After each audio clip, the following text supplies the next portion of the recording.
The following events are based on a true story. Names and details have been altered to protect the identities of those involved, but the horror remains untouched. Watch at your own risk. Story 1. Title: The Ceremony at Griffith Ranch, Los Angeles, CA. I never wanted a big wedding. I always imagined something small, maybe in someone's backyard, barefoot with beer instead of champagne. But Zoe dreamed of something more rustic chic. When she found Griffith Ranch online, tucked just outside the chaos of Los Angeles, it seemed perfect. Wildflowers, exposed wood, that warm golden hour light photographers obsess over. We booked it without visiting. The only odd thing? The woman who ran the place, a local named Marta, was adamant the ceremony had to start at exactly 5:07 p.m. Not a minute before, not a minute after. We laughed. Honestly, we thought it was charming. Some old superstition, maybe tied to lighting or vibes or whatever.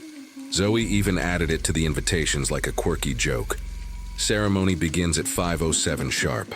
Griffith ghosts get angry otherwise. The guests loved it, but the day of, Kyle, my best man, suggested we move things up by 10 minutes to catch better sunlight for the photographer. Zoe wasn't thrilled, but the clouds were starting to roll in, and we didn't want to risk losing the shot. That was the first mistake. The kind that seems harmless. The kind that eats at you later when you're counting the people who aren't where they should be. The ceremony started at 4:57, 10 minutes early. No one thought it mattered. Kyle gave me a smug little grin as the photographer nodded in approval, snapping shots of Zoe walking down the aisle. It was beautiful, at first. The way the wind caught her veil, how the light filtered through the trees. People smiled. Some cried. I barely noticed that Marta, the venue manager, was standing at the edge of the woods, unmoving, hands clenched, at her sides, lips moving like she was muttering to herself. I figured she was just emotional. Looking back, I think she was praying. We got maybe 4 minutes into the vows when someone screamed. It wasn't loud. It was sharp, confused, cut. Short, heads turned. A woman in the third row stood up, looking around wildly. Her husband, who had been sitting beside her, was gone. Just gone. No one saw him stand or leave. His suit jacket was still draped over the chair. Then, 2 rows back, another empty. Seat where someone had been moments ago. At first we thought it was some kind of joke, maybe a flash mob, performance art. But then Marta shouted something in a language I didn't recognize, and the air, it changed. It felt heavier, pressed in, like the sky itself was holding its breath. Panic didn't happen all at once. It crept in, like fog. Whispers began threading. Through the crowd, soft at first, uncertain. People checked their phones, tried calling out to the missing guests. No signal, not even a single bar. A few relatives stood and tried to walk toward the parking area, but Marta stepped in front of them. Her voice, still calm but firm, told them, "No one leaves until the rite is finished." Right. That word stuck in my head. I asked her what she meant, but she ignored me. Her eyes didn't look angry, they looked afraid. That's when the trees started whispering. Not rustling, whispering. A low, rustling murmur that had cadence, rhythm, like speech but wrong. Too many syllables. Patterns that felt older than language itself. Everyone heard it. Even the officiant, a longtime friend of Zoe's dad, went pale and backed away from the altar. A woman fainted. A child started sobbing and couldn't stop. I turned to Kyle, but he was gone. One moment he was beside me. The next, empty air, where my best man should have been. I stared at the spot, expecting to see him ducking behind a chair, pulling a prank, but there was nothing. Zoe gripped my hand so tightly her nails cut into my skin. She whispered, "Where's Kyle?" And I couldn't answer. The crowd was thinning, literally. Empty seats multiplied with every breath and no one saw anyone leave. 1 second, a body. The next, gone. No footsteps, no movement, just absence. Someone screamed that we had to leave, that something was wrong. But Marta stepped into the center aisle, raised both hands and said, "You moved the hour. Now it takes what it's owed." Her voice was shaking, but her words were clear. No one laughed this time. A man shoved past her, bolting for the gravel path that led back to the gate. He didn't get 10 steps before he froze mid-run, like a puppet whose strings had been cut. Then he just wasn't there anymore. A ripple moved through the trees, and for a moment I could have sworn the leaves turned toward us. Not the wind, not coincidence. They shifted with intent. And that whispering, it was louder now, urgent, hungry. Someone clutched a Bible and started praying aloud. But the words sounded thin, powerless, like they were being drowned out by something far older, far deeper than faith. The officiant tried to continue with the vows, his voice trembling, stumbling over the words. Zoe wasn't listening anymore. Her eyes were fixed on the altar, wide and wet with fear. Something was moving behind it. Not a person, not even an animal, just movement. A warping of the air itself, like heat rising from asphalt, but darker, denser. It pulsed. With every vanishing guest, it seemed to grow stronger, more solid. I couldn't move, none of us could. Our legs weren't frozen, but it felt like stepping away would make us next. So we stood there, locked in place, trying to finish a wedding that had turned into a trap. And then Marta spoke again, louder this time, chanting in that same ancient tongue. Her voice cracked mid-sentence, and she fell to her knees. The trees responded in kind, shaking violently, though there was no wind. The lights flickered, the ones strung through the branches for ambience. A few bulbs popped, raining sparks onto the aisle. Zoe clutched my arm and whispered, "Make it stop." I didn't know how, none of us knew how. We had broken a rule we didn't understand, violated a boundary we couldn't see, and whatever was taking people, it was almost done. When the clock struck 5:07, everything stopped. The air lightened. The trees went still. The whispers ceased, mid-word, like a needle lifting from a vinyl record. There were only 15 of us left, out of nearly 100. No one spoke. Marta slowly stood, her eyes bloodshot, and whispered, "It's finished." She didn't explain what it was. No one asked. We left in silence, walking past empty chairs, half-filled champagne flutes, and scattered petals that now felt like remnants of a crime scene. The thing behind the altar was gone, but the impression of it remained, like a bruise on the air. Zoe and I never got the photos. The photographer was among the missing. So was Kyle.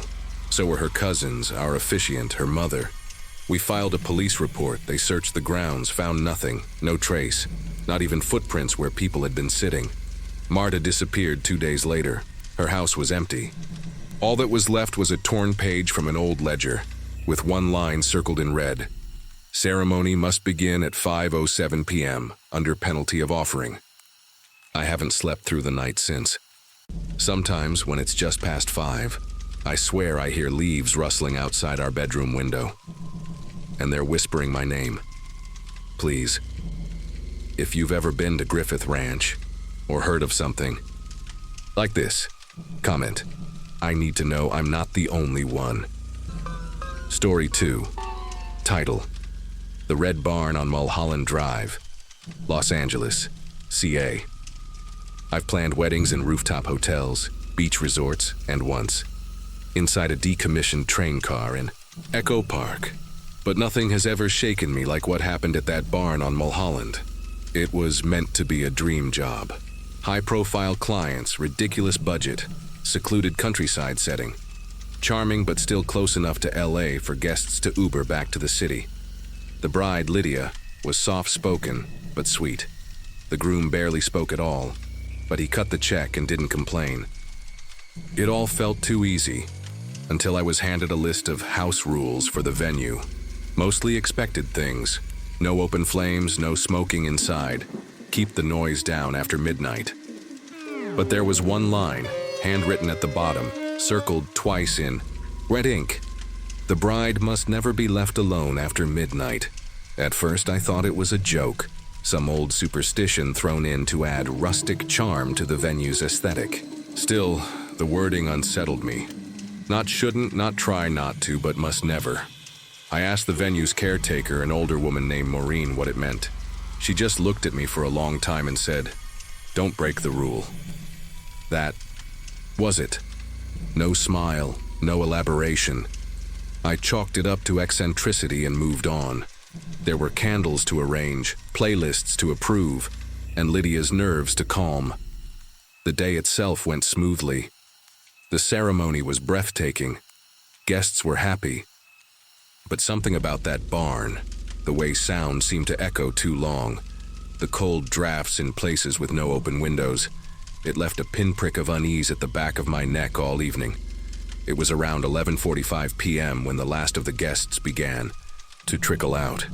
The string lights dimmed slightly as I walked the grounds, making final checks. Lydia was in the bridal suite above the barn, still in her dress, sipping champagne and laughing with her bridesmaids. That's when I heard them giggling about something. One of them, I think her name was Rachel, whispered, "Let's do it." Just for a second. Before I could ask, they all rushed upstairs and shut the heavy wooden door to the suite. There was a click from inside. When I reached the landing, the girls came out, stumbling and tipsy. "We locked her in," Rachel grinned, slurring. "Just until midnight, old barn legend, right?" My stomach dropped. I ran to the door and jiggled the handle. Locked. From the other side, Lydia's laughter turned to confusion. "Guys? Hey, come on, not funny." I told them to open it now, but the key was missing. One of them had dropped it somewhere. Panic started bubbling in my chest. I glanced at the old grandfather. Clock at the end of the hall, 11:59. I was about to run downstairs to find Maureen when the screaming began. It wasn't Lydia's voice, or if it was, it had changed. It was deeper, layered, like multiple voices fighting to come out of the same throat. The girls screamed too, but froze in place, paralyzed. I swear the door rattled from the inside, not like someone was hitting it, but like something was trying to force its way through. We finally got the door open at 12:07. The room was empty. No Lydia, no torn dress, no broken window, no sign of a struggle. Just cold air and a faint bitter smell like burnt hair and old roses. The bridal suite was small, just one room and a bathroom, but we checked every inch. Rachel started crying, muttering, "It was just a joke," over and over. Maureen showed up minutes later. She didn't ask what happened. She just looked at the open door, then at the rest of us, and said, "You broke the rule." No accusation in her voice, just resignation. I asked if she'd called the police. She didn't answer. She turned and walked away. That's when we checked the security footage. There were 2 cameras in the hallway outside the suite. Old, grainy, but functional. One showed the bridesmaids locking the door, then leaving. The hallway stayed empty until exactly 12:01. Then, something walked through the far end of the corridor. A figure in a white dress, face veiled, dragging one bare foot behind the other in slow, jerking steps. The camera didn't glitch. The figure passed straight through the locked door, no sound, no impact. Rachel vomited watching it. I remember her whispering, "That wasn't her. That couldn't have been her." And I wanted to believe that, too. But I had seen Lydia in that same dress not 20 minutes earlier. We searched the property until sunrise. No one slept. The groom was in shock, barely speaking. The bridesmaids huddled in the kitchen with blankets and wine, avoiding eye contact with anyone. I kept walking through the barn, over and over, checking. Places we'd already looked. Behind hay bales, under the stage, even inside the old silo. Every time I turned a corner, I expected to see her, sitting in her dress, maybe disoriented, maybe angry. But Lydia was just gone. It was as if the room had swallowed her. At around 6 a.m., someone screamed from the guest bathrooms near the main hall. I ran, heart in my throat, and found Rachel standing in front of the mirror. Lydia's face was in the glass, but she wasn't in the room. It wasn't a reflection of someone standing there, it was inside the mirror, staring straight ahead. Her veil covered most of her face, but I could still see the eyes. They weren't human anymore. Just 2 black, hollow pits. The room smelled like roses again. Overpowering, artificial. I blinked and she was gone. But when we checked the other mirrors, the one in the bridal suite, the one above the fireplace, even the compact mirror in Rachel's purse, she was there in all of them. Always staring, never moving. The police came later that morning, but by then the mirrors had gone back to normal. No footage, no evidence. Just a missing bride and a dozen people too afraid to say what they really saw. The official story was that Lydia ran off. Cold feet, stress, disorientation. The news headlines were kind, almost romantic. Runaway bride vanishes on wedding night. But none of us who were there believed that. Not after what we saw, not after what we still see. 2 weeks after the wedding, I got a call from the photographer. She'd been editing shots from the reception and found something odd. Something behind Lydia in every single photo. A smudge in the shape of a woman, hovering just behind her shoulder, pale and elongated. At first it was almost imperceptible. But as the night progressed, the shape grew clearer. In the last photo, taken right before Lydia went upstairs, the figure had a face. And it was identical to Lydia's. I quit wedding planning after that. Moved out of LA, took a job at a bookstore up in Oregon. Something quieter, slower. But sometimes in the corner of a window display or the bathroom mirror after closing, I catch a glimpse of her. Just for a second. That same veil, those same hollow eyes. And when I blink, she's gone. I never talk about it to anyone anymore. But I've kept one thing from the barn. One of the old security tapes. It doesn't play on my laptop or any TV I've tried. But late at night, I swear I can still hear it.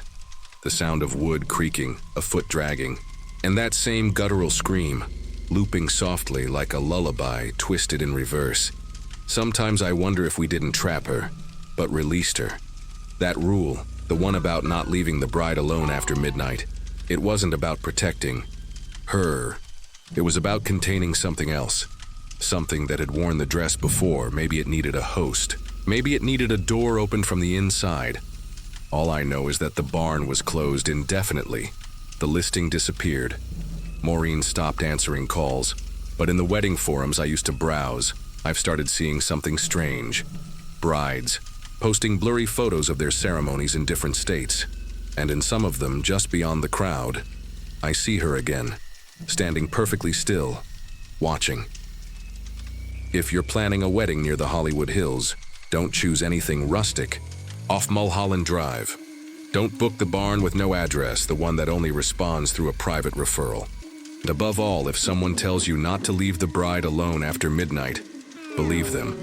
I didn't, and I still see her in every mirror, every night. And sometimes, when I turn away, I swear she follows. Story 3. Title: The E. Vows Beneath Brooklyn Bridge, New York City, NY. I never liked weddings much, especially not my own. But this one, this vow renewal under the Brooklyn Bridge, was supposed to be different, intimate, beautiful. A fresh start after a year that nearly broke us. The venue had just reopened. Exposed brick, iron beams, amber string lights swaying above rows of antique pews. It felt like stepping into a memory that wasn't mine. And yet, from the moment we walked in, something felt off. Not wrong exactly, just cold. Like the space hadn't been used in a very long time and somehow didn't want to be. It started with the smell, faint, metallic, like rust, or maybe blood left too long in the air. The event planner said it was from the old pipes. They were still restoring the basement. We laughed it off. Everyone did. Then came the lights, dimming without reason, flickering at odd intervals, buzzing like distant flies. But what really got me was when my niece whispered during the rehearsal that she saw a little boy in a black suit walking between the seats. We told her she was imagining things, too many scary stories before bed. But she swore he looked right at her, smiled, bowed. On the day of the ceremony, the sky over Manhattan hung low and gray like a lid screwed too tight. The florist arrived late, and the backup generator failed just as the caterers began setting up. People joked about bad omens, but their smiles didn't quite reach their eyes. My husband, Theo, kept brushing it all off, telling me to breathe, telling me everything was fine.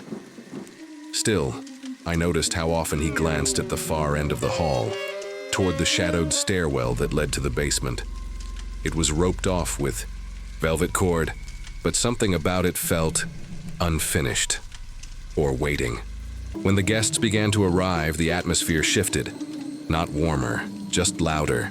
A low thrum of conversation buzzed beneath the music, which now stuttered through the speakers like a dying signal. One of Theo's cousins whispered that her phone camera kept freezing when she tried to snap photos inside. Another guest claimed he felt something brush past him on the way to his seat, cold and soft like wet fabric. People chuckled nervously, pulling their coats tighter. Meanwhile, I stood near the altar, clutching my vows, feeling like the air was thick with something. I couldn't name. Something watching, something listening. The ceremony began just after sunset. Candles lined the aisle, their flames flickering in synchronized shivers, like they were reacting to something unseen. My heels echoed on the wood floor as I walked toward Theo, who stood at the end of the aisle with a smile that looked slightly forced, tight around the corners. The officiant cleared his throat, and the room quieted with unnatural sharpness. I could hear everything. The distant honk of traffic outside, the clink of a fork dropped at the back, the soft creak of one of the pews shifting under no visible weight. I don't remember reading the first half of my vows. I must have. The words are in the video, but my memory is a blur until I got to the end, where I'd written something personal, something raw about forgiveness and starting over. But instead, my voice said, "And I promise to never look away, even when your face is no longer your own." My throat caught mid-sentence. I hadn't written that. I knew I hadn't. I looked at Theo, confused, but he wasn't looking at me anymore. He was staring into the dark space just beyond the last row of seats. His face was pale. And then, from that same darkness, a second voice repeated the line. Identical. Whispered. Slow. The guests turned, trying to locate the source of the voice. Some stood, others laughed nervously, assuming it was a prank or a strange acoustic quirk. But I saw Theo's hands trembling at his sides. He wasn't laughing, and I wasn't either. My heart pounded in my ears as I scanned the back of the hall, where shadows pooled between the pews. That's when I saw movement, small, deliberate. A child, no taller than my hip, stepping backward into the dark, his face pale and blurred, as if the air around him was smudged. The officiant tried to continue, his voice faltering, eyes darting around like he'd lost his place. One of the groomsmen leaned in and whispered something, but I couldn't make out the words. A chill swept through the room, subtle but certain, like a draft from a door no one had opened. The candles dimmed again. I saw one near the altar hiss out completely, snuffed by something invisible. I reached for Theo's hand. It was cold, far colder than mine. He finally looked at me and his lips parted like he wanted to say something. But behind him in the glass of the venue's rear window, I saw our reflection. Except there were three of us. There was something between us in the reflection, tall, shrouded, its face hidden behind a veil of static like an old TV signal, frozen mid-frame. I turned around instantly, heart hammering, but there was nothing behind Theo. Just pews, guests, flickering light. But when I looked back at the glass, it was gone. The officiant asked me gently if I was all right. I lied. I read the rest of my vows, my voice thin and shaking. Theo barely said his. He kept glancing behind me now, his eyes wide, almost childlike, with fear. After the kiss, the applause felt hollow. People smiled, but it was the kind of smile you give when you're trying not to make a scene. The reception started in the adjacent hall, but the energy had shifted. Guests whispered in clusters. A server quit mid-shift, claiming she heard someone crying from the basement, even though the door was locked. Another said the photos they took showed a figure standing behind the bride and groom in every frame. I checked my phone. Nothing out of place. Then it buzzed. One new voice memo. No sender. No context. Just a 6-second clip of me whispering. That line, I didn't record it. I hadn't even touched my phone during the ceremony. But there it was, my voice crystal clear saying, "And I promise to never look away, even when your face is no longer your own." Followed by silence. Then, breathing. Slow, raspy, like lungs filled with dust. That night, after the last guest left and the venue lights dimmed, Theo and I stood alone at the altar, unsure of what we'd invited into our lives. I asked him if he remembered me writing that line. He shook his head, said he'd heard it in a dream once, years ago. Said he never told anyone, we never got the photos. The photographer's entire memory card corrupted, black frames and static. The venue said they'd look into the power issues but stopped answering my emails after a week. Sometimes I still hear that voice, in static, in dreams. Once, it echoed from our baby monitor, even though the crib was empty. I don't know what it was that spoke through me. I don't think I ever will. But if you ever book an event beneath the Brooklyn Bridge, and the candles start to flicker, don't read anything you didn't write. Story 4. Title: The Ring of Fireflies. Central Park, NY. I've lived in New York my entire life, and I've seen some strange things in Central Park. Flash mobs, silent discos, a guy walking a raccoon on a leash. But nothing prepared me for what happened at my cousin's wedding last July.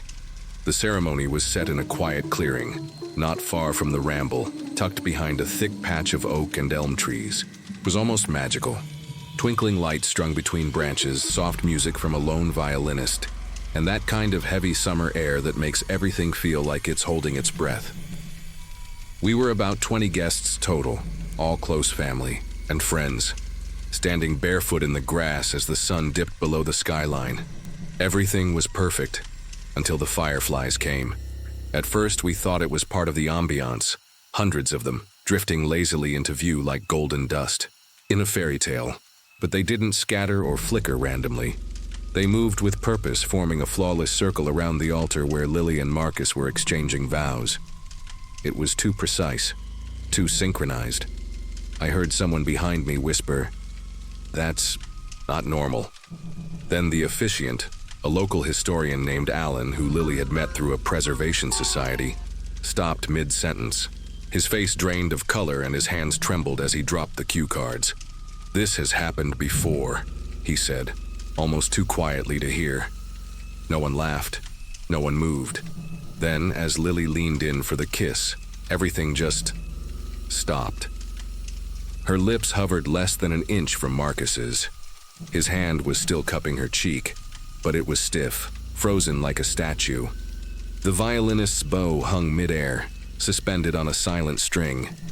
I tried to gasp, to speak anything, but nothing worked. My chest tightened as I realized I couldn't move, couldn't blink, couldn't even breathe in. Panic roared through my mind, but my body remained locked, paralyzed in some invisible grip. Around us, the circle of fireflies pulsed like a slow heartbeat, glowing and fading in perfect unison. The sound came next, a low hum, deep and vibrating, like the kind you feel in your bones more than hear. It bled through the trees, through the earth, through me. I couldn't turn my head, but from the corner of my eye I saw the grass inside the circle begin to smolder. And then, as if stepping out from nowhere, something entered the ring. I don't know how to describe it. It wasn't a person. Not exactly. Just a presence, darker than the night around it, and it moved with an unnatural grace. Where it walked, the grass hissed and curled, leaving behind black, burnt footprints that steamed in the summer air. It circled the altar once, slowly, deliberately. I couldn't see its face if it had one, but I felt watched, not just observed, but dissected, stripped down to every memory I'd ever tried to forget. As it passed by each frozen guest, the fireflies dimmed as if afraid to glow in its presence.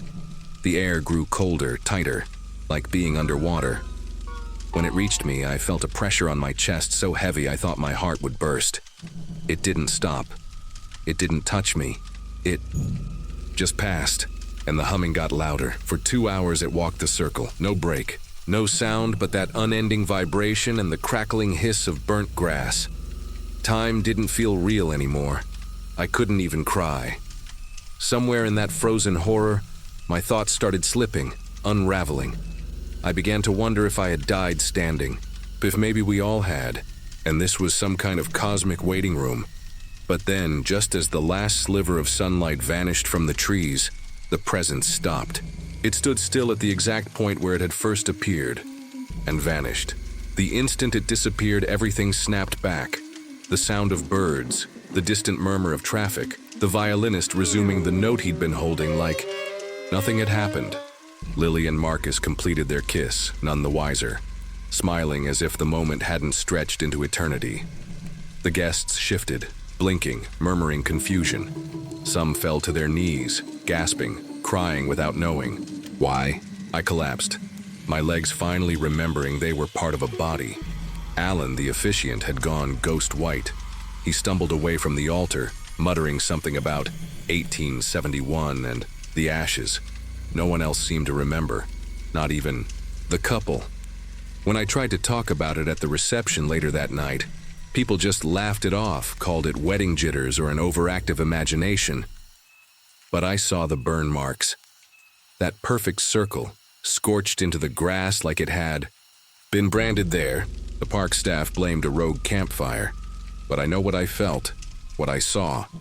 And when I asked Alan what he meant back there, what had happened before, he refused to answer. Just looked at me with hollow eyes and said, "Some stories are older than the city." I couldn't let it go. For weeks after the wedding, I scoured old city records, news archives, anything that might explain what we'd witnessed. That's when I found a brief mention buried in an 1871 edition of The Sun. Anomalous illumination witnessed near the Ramble. Guests at a gathering rendered immobile. Circular scorch observed. No follow-up, no investigation. Just a line that sounded too familiar to ignore. Every decade or so, I found another hint. An unexplained blackout in the same clearing. A performer who vanished mid-act. Strange burns blamed on fireworks that no one heard. Then I found a photo. A grainy black and white, part of a digital, scanned from a defunct local history blog. It showed a small group of people in old-fashioned clothes, standing around a darkened ring in the grass. But it was the figure at the edge of the frame that made my blood run cold. A blur, tall, indistinct, walking just outside the circle. Exactly like what I'd seen. Same posture, same motion, as if it had been doing this for over a century. And was still waiting for something. Or someone. I haven't been back to that clearing since. I can't. Even walking near that part of the park makes my skin crawl. But sometimes, late at night, I swear I hear that same hum, low and pulsing buzzing, just beneath the city's noise.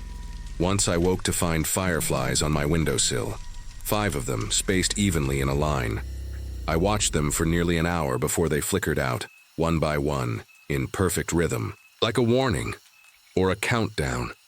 I don't think it's over. I don't think it ever ended. Maybe we were just paused. Maybe we're all still caught in that circle, and none of us realize it. And if this has happened before, how many others remember and just never spoke up? So if you've seen the circle, if you've felt that presence, please say something. I need to know I'm not the only one still burning from the inside out. Story 5 title, The Officiant from South Congress. Austin TX, I wasn't even supposed to be involved in planning the wedding. That was all Aaron's territory. My brother, Caleb, was marrying the love of his life, and I was just the best man, mostly along for the ride and the open bar. But things got complicated when their original officiant dropped out 2 weeks before the ceremony. That's when Aaron found her. I still don't know how exactly. She only said someone passed along a name during a yoga class on South Congress. She doesn't charge anything, Aaron said, her voice tight with disbelief. But there's a condition. I laughed when she told me. She said we can't ask her who she is. Not once. Not even jokingly. She showed up at the rehearsal like she'd always belonged there. Barefoot, draped in layers of cream-colored linen, long braids streaked with silver. Her skin was smooth but ageless, and her eyes. Something about her eyes made me forget what I was saying mid-sentence. No one seemed particularly bothered by her. If anything, people were charmed. Even Aaron's controlling mother whispered, "She's perfect." I'll admit, she had a calming presence, and the ceremony itself went off without a hitch. I'd never seen Caleb look so grounded.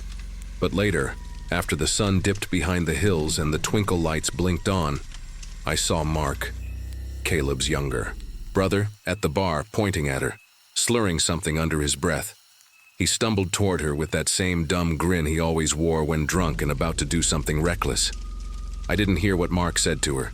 I was too far away, and the music was swelling. Fleetwood Mac, I think, but I saw the way her smile froze. Not faded. Froze like someone had paused her mid-expression. Then, very slowly, she turned to face him. Mark leaned in, probably to ask again who she was. Typical Mark, always pushing buttons for laughs. But the moment stretched unnaturally, long. Even from across the lawn, I felt something shift in the air, like the temperature dropped 5 degrees in an instant. Then she touched his cheek. Just a light, almost maternal gesture. Mark jerked back like she'd burned him. I lost track of him after that. I assumed he'd gone off to pass out somewhere or hit on one of Aaron's cousins. It wasn't until around 2 a.m. that someone realized he was missing. Aaron was panicking. Caleb was yelling at one of the groomsmen, and someone was calling his phone over and over. We found his jacket tossed over a chair near the fire pit, but no sign of him. No one had seen him leave. It was almost morning when a state trooper called Caleb. They'd found Mark barefoot, walking along the shoulder of I-35, 10 miles north of the ranch. He was covered in dust and mumbling nonsense. I rode with Caleb to pick him up. When we found him, he was crouched in the grass, rocking back and forth, whispering the same thing over and over. Black eyes behind white eyes. Black eyes behind white eyes. At first, we thought maybe he'd had a psychotic break. Heat stroke, alcohol poisoning, maybe even drugs. But the hospital ran a full panel, and everything came back clean. Not even a trace of alcohol left in his system. When I asked him what happened, he wouldn't meet my eyes. He just muttered, "She showed me her face." I asked him what that meant, and his hands started to shake. It kept changing, like it was trying to decide what to be. I pressed him for more, but he started to cry, full-on sobbing like a child. I've known Mark my entire life. He's a loudmouth, a flirt, a little reckless, but I've never seen him break like that. Erin tried to get in touch with the officiant the next day, but her number was disconnected. The business card she'd been given, simple off-white cardstock with the words, "Your moment, your way," had no address. Just the name W. I checked the footage from the reception, mostly out of curiosity. The DJ had set up a GoPro to capture candid moments during the dancing. At first, everything looked normal. Drunken line dances, teary hugs, sparkler send-offs. But then the camera catches her, standing perfectly still at the edge of the crowd, watching. I leaned closer to the screen. Her face, it wouldn't hold. Still, it shimmered, morphed, like the video file was corrupted. But it wasn't. Everything else in the footage was perfectly clear. I paused the video and took a screenshot of her face. When I opened it in an image editor, I noticed something I hadn't seen before. Underneath the surface, past the blur and shifting features, were eyes. 2 sets. One pair human, brown and soft. The other set, blacker than black, almost glossy, sat just behind them, like they were waiting their turn. It made me physically recoil. I slammed the laptop shut and sat there in silence, heart racing. I don't scare easily, but there was something profoundly wrong about those eyes. It felt like they were still watching me, even with the screen closed. The worst part? I asked around, quietly, about where Erin had found her. No one remembered. A name. Not her yoga friend, not the instructor, not even Erin's mom, who'd apparently spoken to her directly during the rehearsal. It was like she'd never been there, except for the video. And Mark. He stayed with Caleb for a week after the wedding, didn't talk much, barely ate. One night, I heard him pacing in the guest room, whispering to himself again. I pressed my ear to the door and caught a single sentence repeated over and over. It saw me see it. We tried to go back to normal after that, but there was a tension that hung over all of us like humidity that wouldn't lift. Mark left town without saying goodbye. Aaron refused to talk about the officiant anymore, and Caleb got defensive whenever I brought it up. I couldn't let it go, though. Something about her, it kept gnawing at me. I even drove back out to the ranch one afternoon, thinking maybe I could find a trace of her, or at least retrace her steps. The manager said no one by that name had booked the venue, no record, no invoice. When I showed him the footage, he looked pale and muttered, "Don't show that to anyone else." Last week, I finally tried something desperate. I uploaded a still of her face, one of the clearer moments when it stopped shifting, onto an online forum for digital artists. Asked if anyone had seen this kind of distortion before. Most replies were jokes. One person said it looked like deepfake tech gone wrong. But one message stood out, a private one, no username, just a subject line that read, "You saw her too." The message was short. "Don't dig, don't ask her name. If you dream about her, don't answer. Whatever you do, don't let her finish the ceremony." I didn't respond to the message. I wanted to, but something about it felt like a test, or a trap. Since then, I've had 3 dreams about her. Each one starts the same way. I'm back at the wedding, but everything is wrong. The sky is too dark, the guests are frozen in place, and she's standing at the altar, staring at me. Her face doesn't shift in the dream, it's blank. Just skin, no features. I can hear her voice, but her mouth doesn't move. "You look too long," she says. "Now I'm part of your story." I always wake up gasping for air, drenched in sweat. I don't tell anyone about the dreams. What would I even say? I don't know who or what she was. I don't know. What would have happened if Mark hadn't broken the rule?